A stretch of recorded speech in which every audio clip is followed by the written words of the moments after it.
My girlfriend said, "Either you pay for my car or we're done." I didn't argue. Understood. I slid the keys across the table and walked out. That same afternoon, I made one quiet decision she never saw coming. By the time she tried to reach me again, someone else had already answered in my place.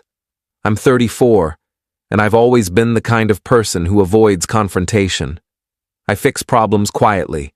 I compromise. I've been told I'm too accommodating, and maybe that's true. My girlfriend and I had been together for 3 years. We didn't live together, but we were close. Spent most weekends together. Talked about moving in eventually. She worked in marketing, made decent money, and I did well enough in my field that we never really argued about finances, until her car died. It was a Tuesday morning when she called me, voice tight with frustration. Her car wouldn't start. She'd had issues with it for months, but kept putting off repairs. Now the mechanic was saying the transmission was gone. $6,000 to fix, or she'd need a new car entirely. "I can't afford this right now," she said. "I just put down a deposit on that trip we're taking next month. My credit cards are maxed. I don't know what to do." I offered to help her look at used cars. Maybe find something affordable. She went quiet for a moment. "Or you could just pay for it," she said. I laughed, thinking she was joking. "Pay for what? A new car?" "Why not? You have the money. I know you do. You've been saving forever." I had been saving. For a down payment on a house, something I'd been working toward for 5 years. Every bonus, every tax return, every bit of extra income had gone into that account. It was my future, my security, my dream that I'd built brick by brick. "That's not really how this works," I said carefully. "I can help you figure out financing or maybe loan you."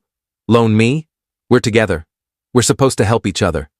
"I know, but $6,000 is..." "So you're saying no. I'm saying let's talk about options." She hung up. I stood there in my office, phone still pressed to my ear, listening to the dial tone. My coworker asked if I was okay. I nodded and went back to my desk, but I couldn't focus. Something had shifted in that conversation. Something fundamental. That night, she came over to my apartment. I made dinner, trying to keep things normal. Chicken, rice, vegetables, her favorite meal. She barely touched her food, just sat there, arms crossed, staring at her phone. The silence was heavy, oppressive. "Are you okay?" I asked. "I've been thinking," she said without looking up. "About us, about how you handle things." "What do you mean?" "I mean when I need something, you make it complicated.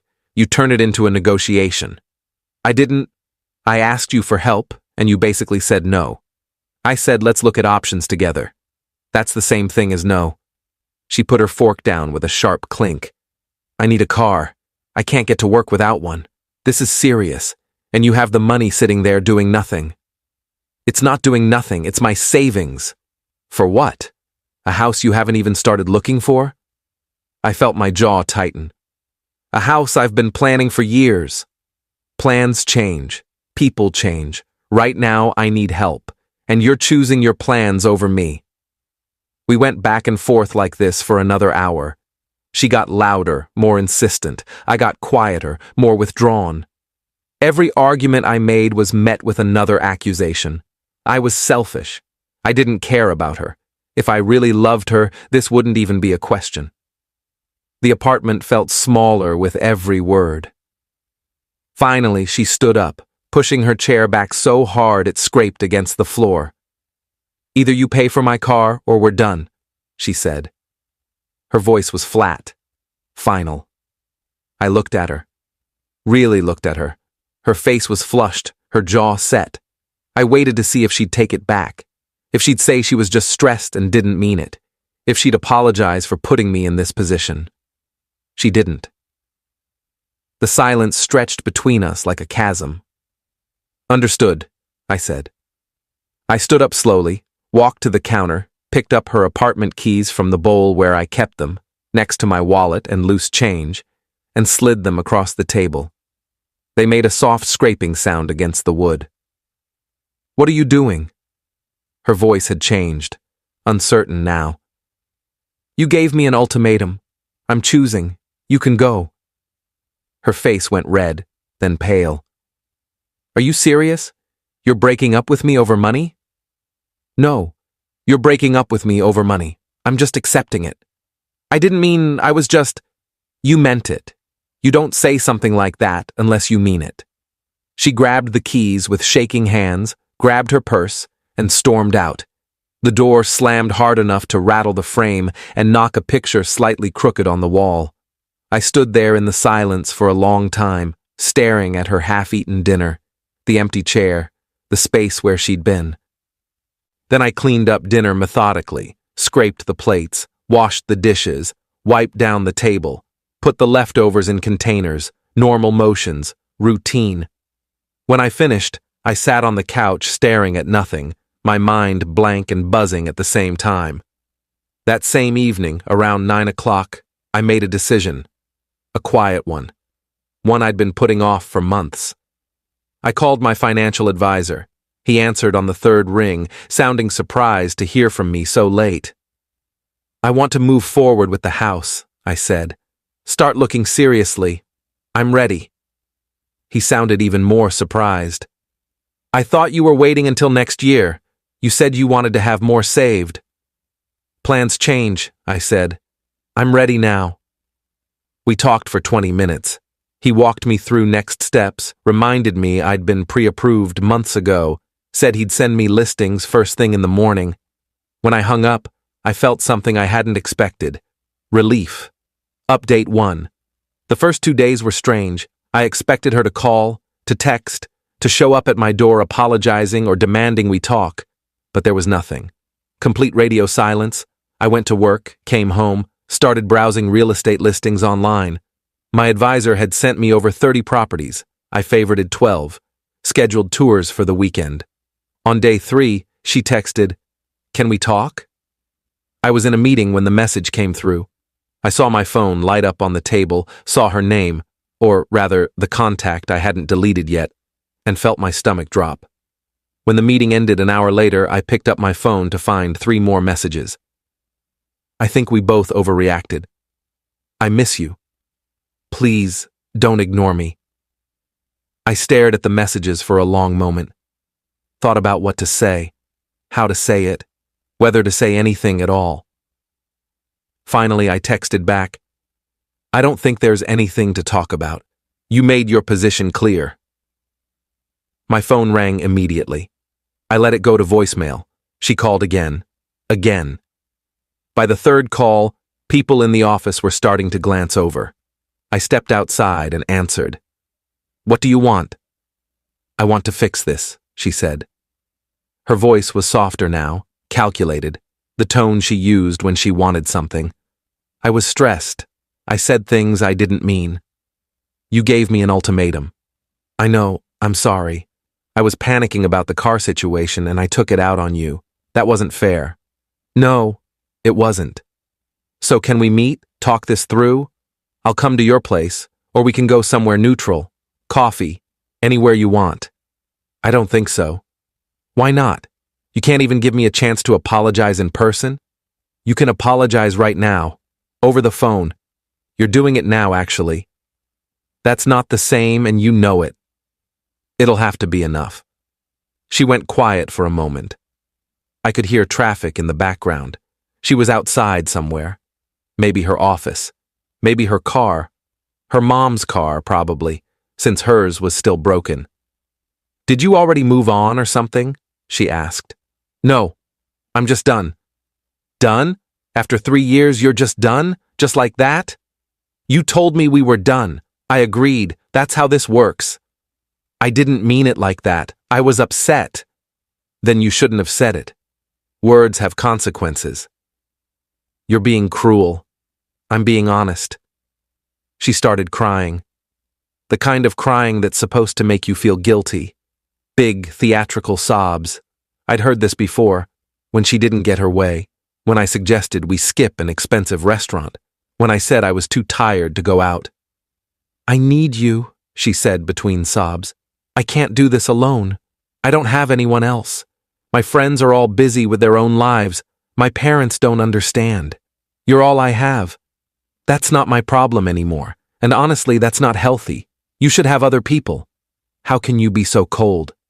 I'm not cold. I'm just not responsible for fixing your life. I hung up. Immediately, I blocked her number, blocked her on every social media platform I could think of, blocked her email. I knew if I left any door open, even a crack, she'd keep pushing through it. She'd wear me down eventually, and I couldn't let that happen. That weekend, I toured 3 houses. The first one was too small. The second one was in a bad location. The third one was perfect. 3 bedrooms, 2 bathrooms, a backyard with mature trees, updated kitchen, good neighborhood. Within my budget. Actually below my budget by $15,000. I stood in the empty living room, sunlight streaming through the windows, and imagined my furniture there, my life there, my future there. I put in an offer on Sunday night. By Tuesday morning, they'd accepted. Update 2. I didn't tell anyone about the house at first. Not my parents, not my friends, not my co-workers.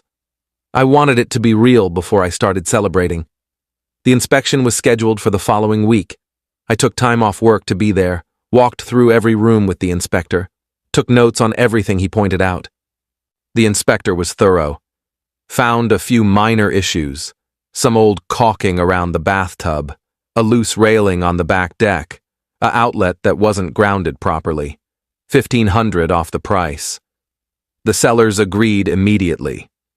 By the end of the week, I was sitting in a title company office signing paperwork, page after page after page, my hand cramped.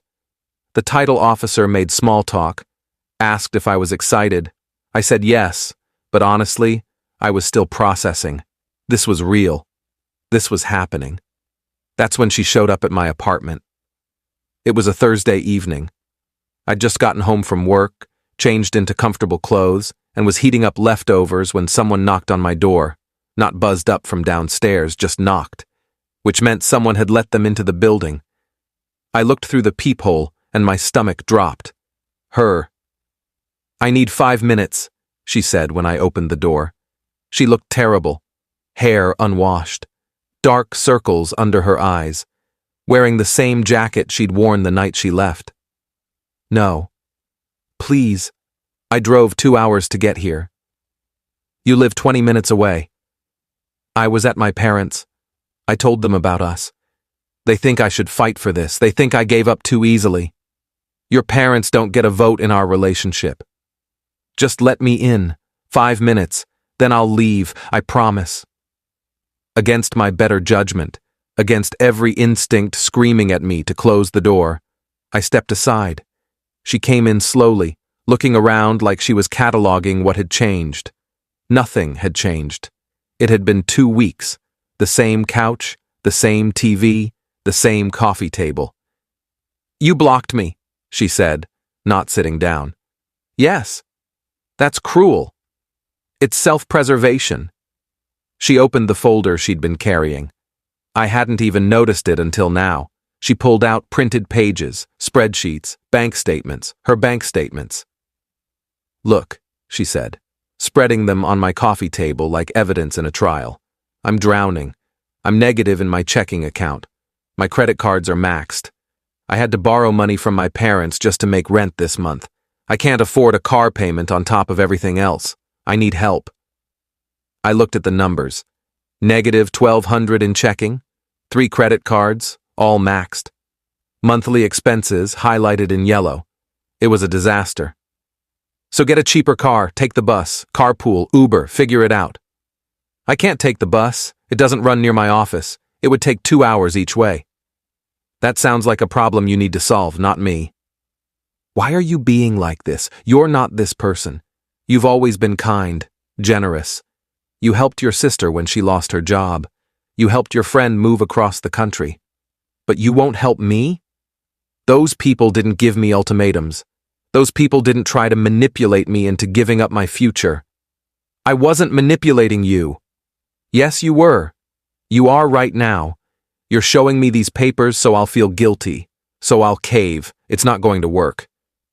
She sat down on my couch without being invited, putting her face in her hands. What if I said I was wrong? What if I said, I'll never ask you for money again? Can we start over? No. Why not? Because I don't trust you. Because you showed me exactly who you are when things get hard. And I believe you. People make mistakes. People deserve second chances. And people face consequences for their choices. You chose to give me an ultimatum. I chose to walk away. These are the consequences. She looked up at me, mascara starting to run. Did you meet someone else? Is that what this is? No. Then why are you acting like you don't care about me at all? Because I don't. Not anymore. You killed whatever I felt when you tried to force me to choose between you and my future. Her face crumpled. She started crying again, but this time it felt real. Not performative. Not calculated. Just raw pain. I felt a flicker of sympathy, but it wasn't enough. Not nearly enough. You need to leave, I said quietly. Please don't do this, please. We can work this out. I'll get a second job. I'll figure out the car thing. Just don't give up on us. I'm not giving up. I already gave up 2 weeks ago, when you walked out. She gathered up her papers with shaking hands, shoved them back in the folder, and walked to the door. She paused with her hand on the knob, her back to me. I'll regret this for the rest of my life, she said quietly. Good, I said. Maybe you'll think twice before trying to control someone like that again. She flinched like I'd slapped her. Then she left. The door closed softly this time. No slam. Just a quiet click. I stood there for a moment, then locked the deadbolt and put the chain on, just in case she came back. Update 3. Closing day was 3 weeks later. I took the whole day off work, told my boss I had a personal appointment. I drove to the title company at 9 in the morning, parked and sat in my car for 10 minutes, just breathing. This was it. This was real. I signed what felt like 1,000 pages. Initial here, sign here, date here. The title officer walked me through every document, explained things I already understood. I nodded along, barely listening, just wanting to get to the end. Finally, she slid a set of keys across the desk. Congratulations, you're a homeowner. I picked up the keys. They were heavy, real, mine. I drove to my new house and just sat in the driveway for 20 minutes, staring at it. The red brick, the white trim, the small front porch, the oak tree in the front yard. Mine. Entirely mine. No compromises, no ultimatums, no one telling me what I could or couldn't do with my own money. Just a decision I made for myself. I went inside and walked through every room slowly. The empty living room with hardwood floors, the kitchen with granite countertops, the master bedroom with a walk-in closet, the backyard with space for a garden. Everything was clean, empty, full of possibility. I sat on the floor in the living room and just existed there for an hour. No phone, no music, just me and my house. That evening, I posted a photo on social media, just the front door with the keys in my hand. Caption, new chapter. I didn't tag anyone, didn't make a big announcement, just shared a moment of pride. Within an hour, mutual friends started commenting. Congratulations, so happy for you. This is amazing. You deserve this. And then, a message request. From her. I'd blocked her number, blocked her personal account, but she'd messaged from a different account, one I didn't recognize, a profile with no photo, probably created just to reach me. So you bought a house? I didn't respond. With the money you said you were saving. Still didn't respond. The money you wouldn't use to help me. I stared at the messages, felt anger rising in my chest, started typing, then stopped, then started again. Yes, I bought a house with my money that I saved for myself. You tried to take that from me. I'm glad I didn't let you. You're glad? I'm about to lose my apartment because I can't afford rent and a car. but you're glad. You made choices. I made choices. We're both living with them. I hate you. That's fine. Hate me from a distance. I blocked that account too, reported it for harassment. Then I called a friend I hadn't talked to in months, told him about the house, and asked if he wanted to come over and see it. He showed up an hour later with beer and pizza. We sat on the floor of my empty living room, eating and laughing, and I felt lighter than I had in months, maybe years. Update 4. I spent the next month furnishing the house, slowly, deliberately. I bought a couch I actually liked instead of compromising on something she'd approve of. A big, comfortable sectional in dark gray. I set up my office exactly how I wanted it. Standing desk, 2 monitors, my own art on the walls. I hung art that made me happy. Abstract pieces, landscapes, things that spoke to me without needing anyone else's approval. I didn't hear from her again until 6 weeks after closing.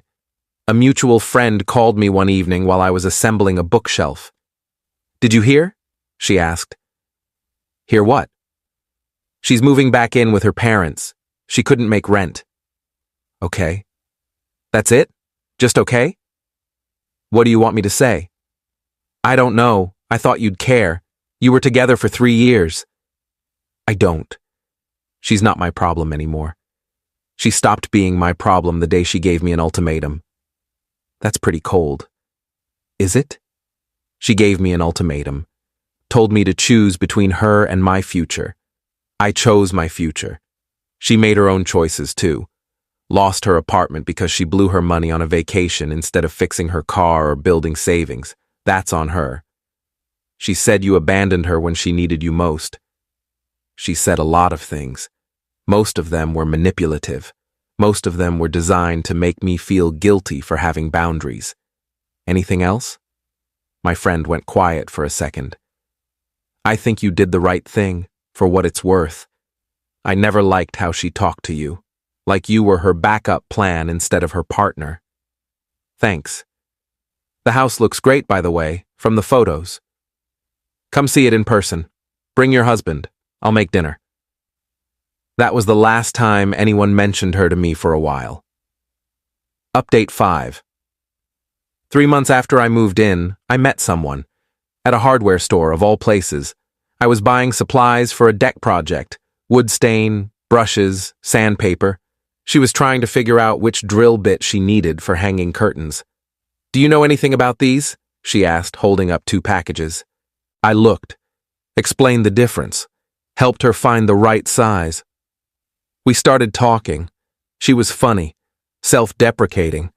Had her own house 2 neighborhoods over that she'd bought a year ago. We went to coffee the next day, then dinner the following week. Then she came over and saw the house. She didn't ask how I could afford it, didn't make comments about what I should change. Just said, "This is really nice. You did well. I love what you did with the office." We've been seeing each other for 4 months now. It's easy, comfortable. No games, no ultimatums, no guilt trips about money or time or priorities.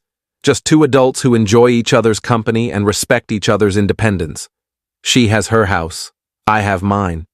We spend time together because we want to, not because we're obligated to. Last week, I was at the grocery store when I saw her, my ex. She looked tired, older somehow. Lines around her eyes I didn't remember. She was with her mom, loading groceries into a car I didn't recognize. An old sedan, probably her mom's. She saw me across the parking lot. Froze, a bag of groceries in her hands. I nodded politely and kept walking toward my car. "Wait!" she called out. I stopped, turned around, waited. She walked over slowly, leaving her mom by the car. "Can we talk?" "I don't think that's a good idea. I just want to say I'm sorry, for everything, for how I treated you, for the ultimatum, for all of it." "Okay, apology noted. That's it? What else is there?" "I don't know. Closure? A chance to explain?" "I don't need either of those things. I have closure. I moved on." Her mom was watching from the car. I could feel her staring, probably wondering what was taking so long.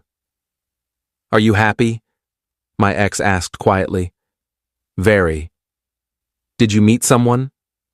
That's not your business. So you did. She looked down at her feet. I'm glad. I mean that. You deserve to be happy. I appreciate that. Did you buy that house? The one you were saving for? I did. Her face did something complicated. Pain, maybe. Regret. I'm happy for you. Really. I know I ruined everything. I hope you know I didn't mean to hurt you. I believe you didn't mean to. But you did anyway. That's what matters. Goodbye, she said softly. Goodbye, I said. I walked away, got in my car, drove home, the new house, my life. When I got there, my girlfriend was already waiting on the porch. She'd texted earlier saying she'd stop by after work, wanted to see the progress on the deck. She was holding takeout from the place we both liked and smiling when she saw me. How was your day? She asked. Better now, I said. Final update. It's been 8 months since that conversation in the grocery store parking lot. I haven't seen or heard from my ex since. Mutual friends say she's still living with her parents, working the same job, driving her mom's old car. I don't ask for updates. Don't think about her much anymore. She's become a story I tell, a lesson I learned, not someone who occupies space in my daily thoughts. The house is fully furnished now. Every room has purpose. The deck is finished. I built it myself over 6 weekends, watched YouTube tutorials, made mistakes, and fixed them. I planted a garden in the backyard, tomatoes, peppers, herbs, things I actually use. My girlfriend and I spend most weekends here. We cook together, watch movies on the sectional, work on projects. We're not rushing anything. No pressure, no ultimatums. Just 2 people building something real at their own pace, with their own resources, with mutual respect. A few weeks ago, I got a letter in the mail, handwritten. My address written in her distinctive handwriting, no return address.